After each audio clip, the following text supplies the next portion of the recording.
Indonesia sekarang dilanda akan namanya seni batu atau Indonesian Gemstone. Nah, kami Indonesia Gemstone Adventure sangat penasaran di mana batu yang dinamakan Chrysocolla-Chalcedony ini termasuk permata Indonesia. Seperti yang saya pakai. Ini adalah contoh batu-batu yang dinamakan dalam bahasa Indonesianya adalah bacan. Edisi kedua-dua ini kami bertekad untuk datang langsung, di mana perjalanan yang harus kami tempuh itu adalah 3,5 jam.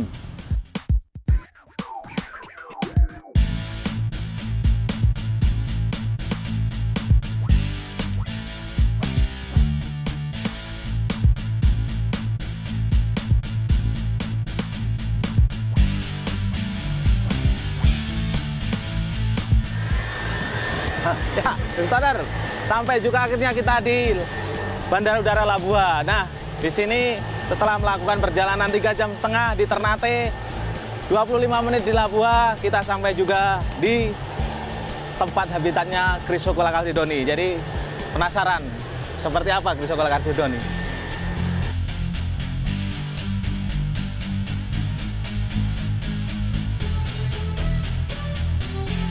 Apa yang membuat kami senang? Ternyata setiap orang tidak bisa, bahkan orang-orang warga dari Halmahera sendiri tidak gampang untuk ketemu Sang Sultan. Namun begitu kami datang hanya serang 1 hari, kami diberikan kesempatan untuk bertemu dengan Sang Sultan. Nah, di sana kami bertamu dengan semua tim. Alhamdulillah Sang Sultan menerima kedatangan kami dengan baik. Awal mula kerajaan ini bermula di Makian. Di mana ya? Iya, Pulau Makian. Jadi konon kabarnya ada seorang syekh dari Arab datang ke tanah Gapi.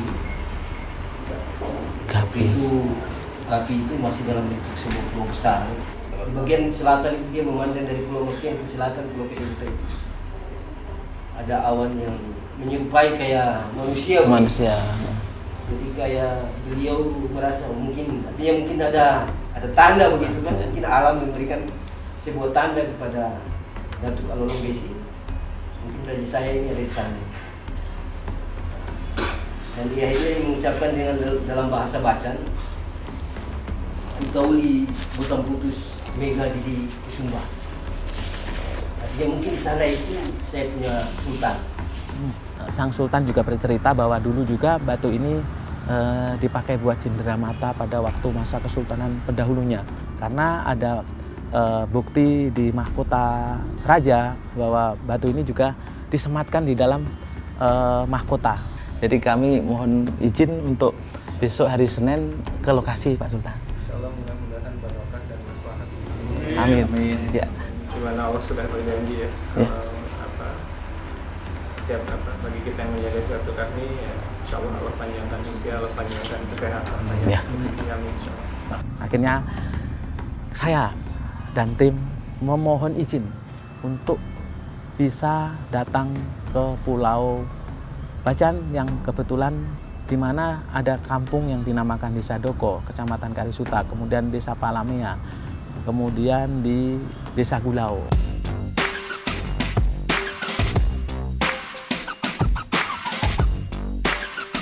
Kami berjumpa dengan Pak Kadim sebagai salah satu tokoh yang mempunyai kepangkatan dalam angkatan darat, tapi beliau mempunyai jiwa seni yang tinggi tentang seni batu. Beliau seorang pemerhati batu.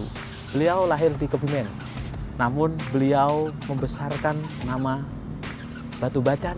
Hari ini kami mau meminta izin kepada Pak Kadim, mudah-mudahan perjuangan kami untuk mengenal Pulau Kasiruta, kemudian Doko dan Palamea juga mungkin kalau sempat di sore ini mendapat referensi izin dari Bapak, biar apa yang kami lakukan ini insya Allah nantinya bermanfaat begitu Pak. Amin.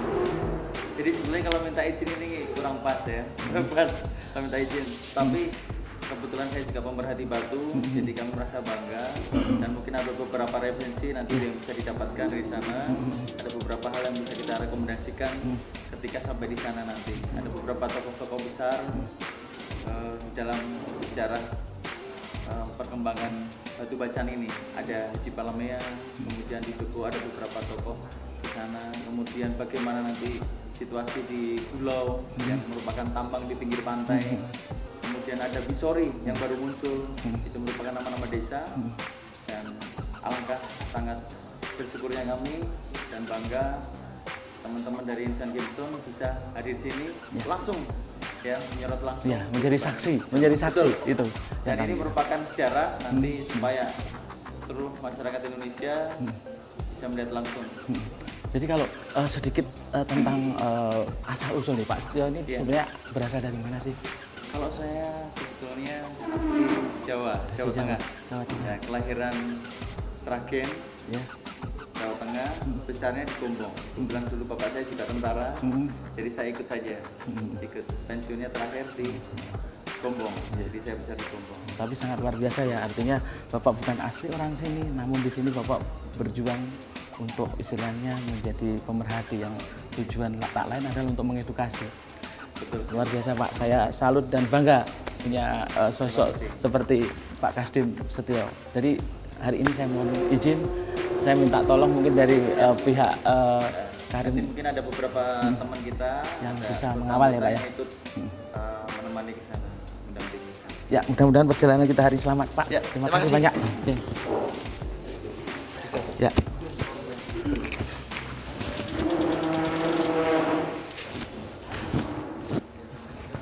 Nah, perjalanan pun mau dimulai. Perjalanan ke Pulau Bacan sendiri akan ditempuh dengan perjalanan laut.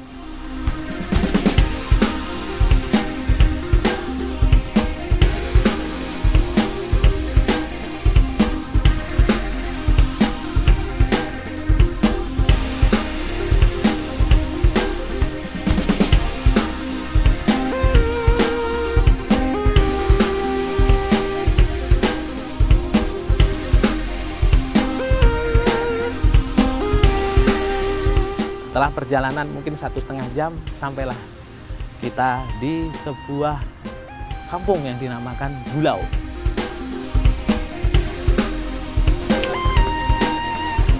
Alhamdulillah nyampe juga ya Pak akhirnya kita. Tadi perjalanan 1 jam, 1,5 jam. akhirnya kita nyampe di lokasi penambangan Gulau. Kalau yang tadi Bapak cerita dari 2014 ya di sini mulai aktivitas. 2014 ini mulai rame. Mulai rame. Kita bisa ke sana Pak.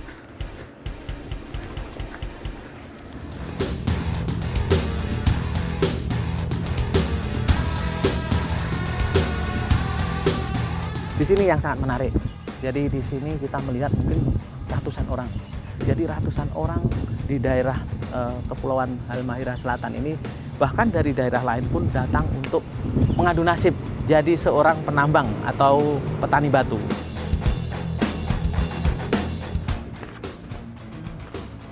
Ini yang penambangan yang baru ya Pak ya.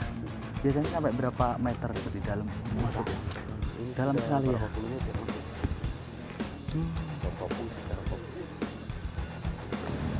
Saya sendiri sangat penasaran seperti apa sih tambang batu bacan yang memang sebenarnya. Kalau kami di Jakarta, mungkin di daerah lain, di luar kota sana hanya bisanya membeli dan memakai. Tapi saya ingin merasakan sendiri bagaimana saya mendapatkan batu itu dari alam, keberadaannya langsung.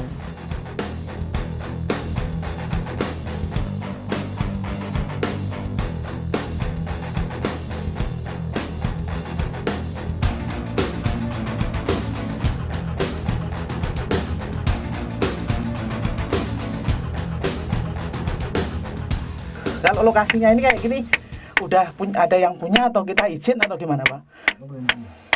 Punya Oh. baru kita masuk kerja. Oh, izin untuk mengerjakan di tempat ini gitu ya?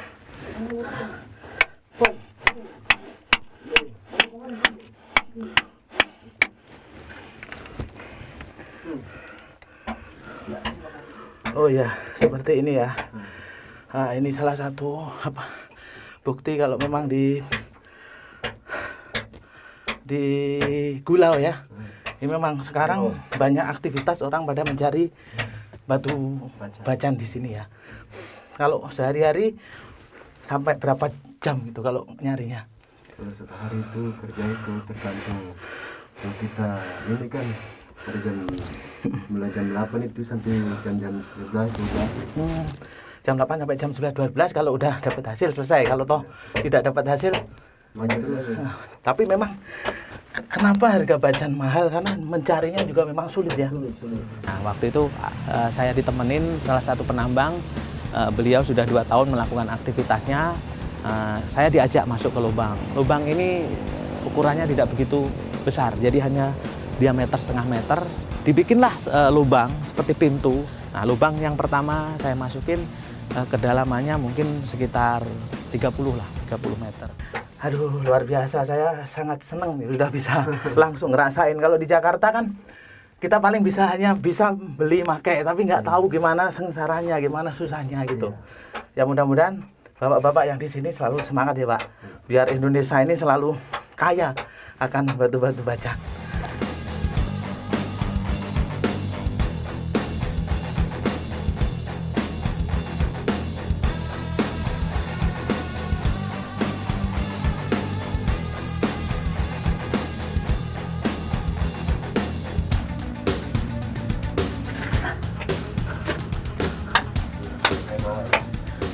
Ternyata ada, dapat Bang.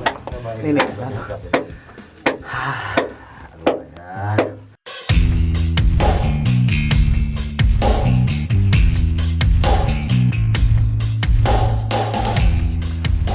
Saya merasa bagaikan kita dalam sebuah penjara. Karena kenapa? Tempatnya gelap, nggak ada penerangan, hanya memakai sebuah alat bantu. Alat bantu ini berupa senter yang di kepala. Jadi hanya memakai satu alat itu, tidak memakai alat lain. Mungkin listrik juga untuk masuk ke situ tidak mungkin sulit karena tempatnya memang sangat terisolir, jauh dari keramaian dan berada di sebuah pulau terpencil. Abang, udah berapa tahun Bang? 20 tahun. Tapi dari sekian lama ini, mungkin Abang pernah ngejual sampai harganya mahal gitu, berapa Bang, boleh diinget? Tahun berapa gitu ngejual mungkin sekian puluh juta atau bahkan lebih gitu. 100 juta. 100-an juta. Ratusan juta ya. Berarti memang batu ini sangat mempunyai nilai tinggi.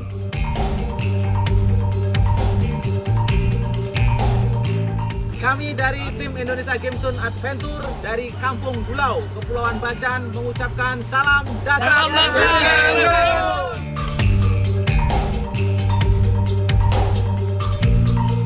Kami penasaran, ingin membuat batu yang kami dapatkan dari desa Gulau. Kami mendatangi sebuah tempat, itu adalah kediaman Johnny Tandail.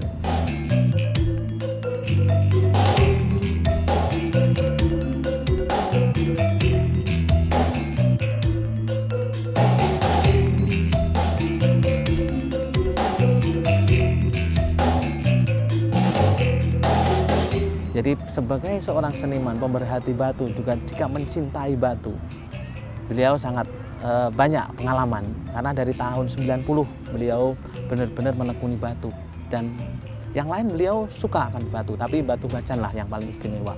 Bahkan beliau sampai mengenali dari karakter bahan saja, beliau sudah paham ini bahan yang akan super, ini bahan ini akan mengalami perubahan waktu, bahan ini yang sulit untuk berubah, bahan ini yang sulit untuk dikerjakan. Nah, itu beliau sangat hafal. Saya tahu dari warga negara Jerman, mereka suami istri diutus langsung dari Jerman untuk penelitian batu ke Bacan. Jadi langsung dari sana diutus datang ke Pulau Bacan ini. Waktu itu saya tanya ke mereka, kok kalian bisa tahu batu Bacan sampai kalian ke sini?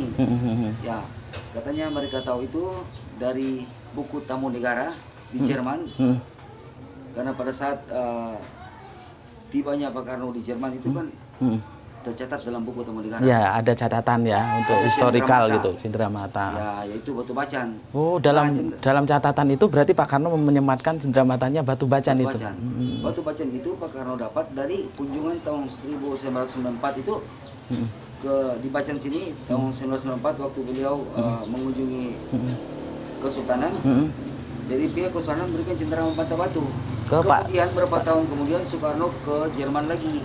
Dia bawa lagi, beliau bawa batu bacan itu ke Jerman untuk cenderamata kepemimpinan Jerman. Berarti 1964 ya? Beliau ke sini 1964. 1964 ya? 54. 54 ya, 54. Berbicara tentang berbagai tempat ya kan yang santer sering terdengar di masyarakat awam sana, bahkan di Jakarta sendiri, Pulau Doko dan Palamea. Nah, seperti apa mungkin sedikit sejarah tentang pulau itu dan dari mana sih kualitas terbaik dari batu-batu bacan dihasilkan gitu? Sebetulnya Doko dengan Palamea, dua-duanya saya bisa katakan kelasnya bagus, mutunya kualitasnya bagus, kristalnya bagus. Perbedaan Doko Palamea pada saat prosesnya. Pada saat prosesnya? Palamea agak lama prosesnya. Jadi proses untuk menjadi dia lebih bagus ya kualitasnya gitulah. Jadi Palamea agak lama, Doko yang lebih cepat. Tapi secara visualisasi warnanya ada perbedaan nggak kedua tempat ini? Warna ya Palamea juga bagus, Doko juga bagus. Masing-masing punya fenomena warna tersendiri. Nah, di sini ada beberapa nih kok. Ini beberapa ini saya penasaran sama yang ini kok. Kalau orang bilang batu dinamakan blue electric ataupun serat pura itu apa memang yang seperti ini kok, John? Ya, betul. Ini batunya. Nah, dia mempunyai kulit ya. Dia tertutup kulit hampir 3 lapis ya, Hampir 3 lapis ya. Dari yang misalkan kulit luar terus ke putih. Nah, ini di dalamnya ini udah pasti daging ya. Bisa kita senderkan. Oh iya ya, menunjukkan warna terus dia benar-benar solid dagingnya ini benar-benar kelihatan nih. Nah, ini sebenarnya logam atau apa nih Kojon ini yang logam. mana? Logam. Kayak karat-karatan ini. Warna Kayak karat-karatan. ya, warna logam ya. Nah, ini dalam prosesnya kayak gini akan sulit hilang atau gimana kok? Pengalaman saya, kalau kandungan logam ini nggak bakal hilang. Nggak bakal hilang ya? Nggak bakal hilang. Kalau yang hilang itu kayak hitam ini kan menunjukkan minyak. Minyak, ya. Minyak di dalam batu bacaan ada 3 jenis. 3 jenis ya. 3 warna maksud saya. Ya, 3 warna. Ada hitam, ada kuning, ada coklat. Tiga warna yang itu. Yang paling tercepat itu coklat. Oh, coklat yang paling cepat berprosesnya. Batu bacan ternyata finishing akhir yang paling hebat adalah memakai bambu. Jadi masyarakat di Labuha dan Pulau Bacan ini bambu dipakai untuk membuat batu ini untuk memfinish. Bambu ini akan menghaluskan permukaan batu yang sudah diamplas.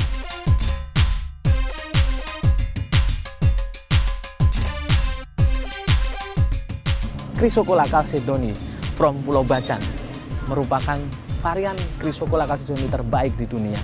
Dan inilah pembuktian bahwa Indonesia adalah negara yang sangat kaya, negara yang sangat diberkahi kemurahan oleh Yang Kuasa. Sampai ketemu Indonesia Adventure di perjalanan yang akan datang.